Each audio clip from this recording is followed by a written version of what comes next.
Okay, so we're going to be moving on to the gels now. Bombatel has two gels. We'll be working with the all-natural gel. I think that you're going to find that this is going to have a much greater glide than oils because of the gelling agent. So we'll be using this on one leg, and we will be going on to the second leg, and I'll be showing how I might incorporate this with working with stones.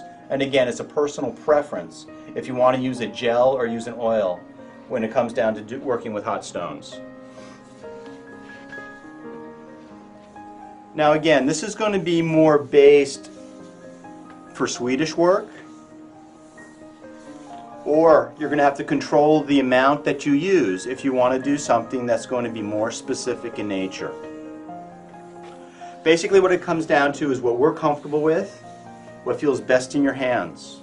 You'll also find that if you're working with a male client and they have body hair, that you're going to have an easier glide with using a gel, even more so than working with an oil.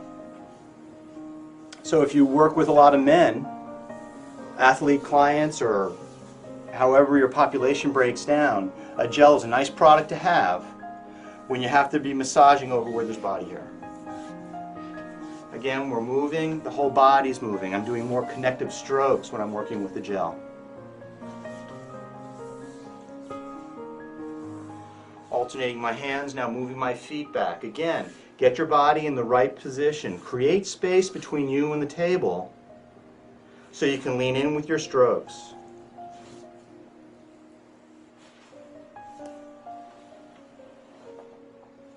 And then I'm going to move on to the other leg, do a similar application, then working with both warm and cool stones.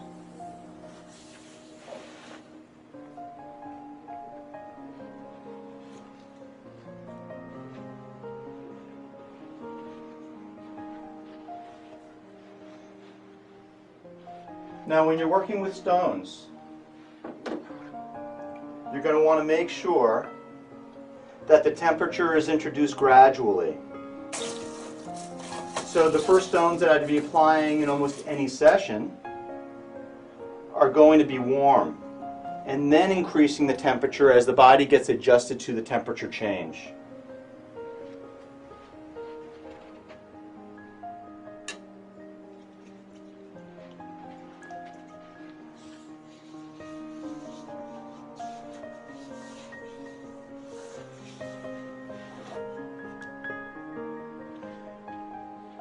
When I apply a stone to the body, when you're working on the legs, you're going to want to work on the lateral aspect first.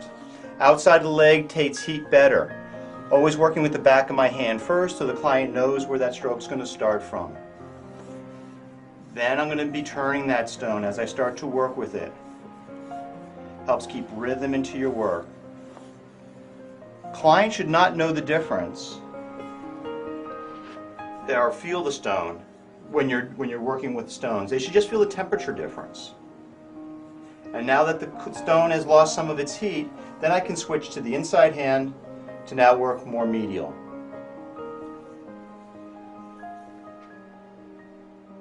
Again, watching the angle of my wrist, changing the stone from hand to hand, depending upon the area of the leg in which I want to work. One thing you don't want to do is cross here.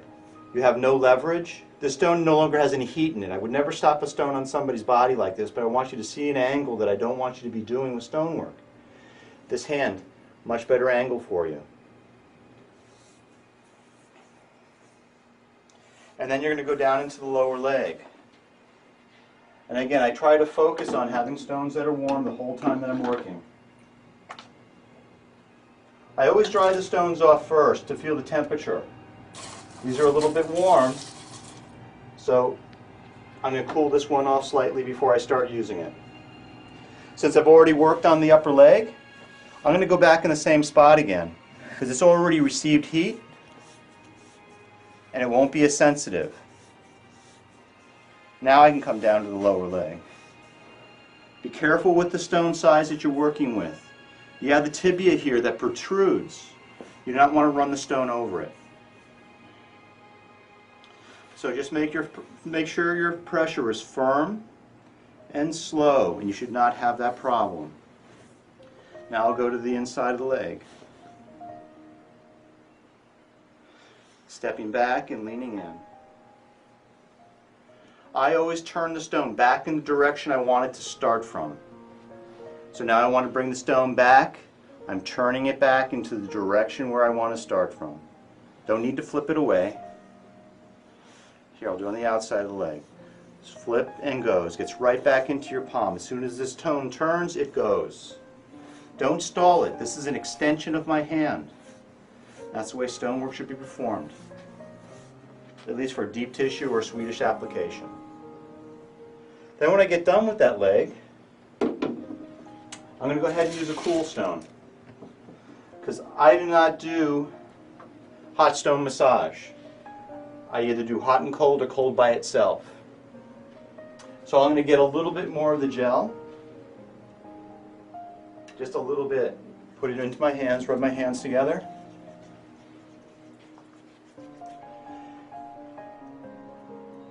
Because you still want this stone to be able to glide. And I tell my client I have a cool stone in my hand, so take a deep breath. And then when they exhale, it's when I apply that stone. And I usually hold the stone. I want to see if they're adjusted to the temperature. And as soon as I feel the body's relaxed, then I start to move it. You notice the pace is slow and firm with cool stones. It's a lot less challenging for the body to receive it when it's applied this way. And there's a nice glide with this gel right now.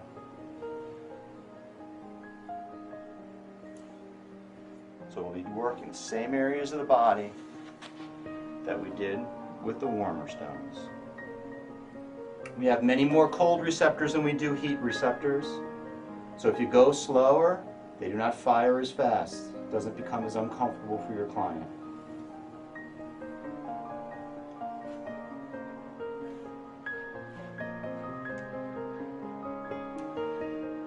Again, work with choice when it comes down to your body mechanics or with any product that you decide to use.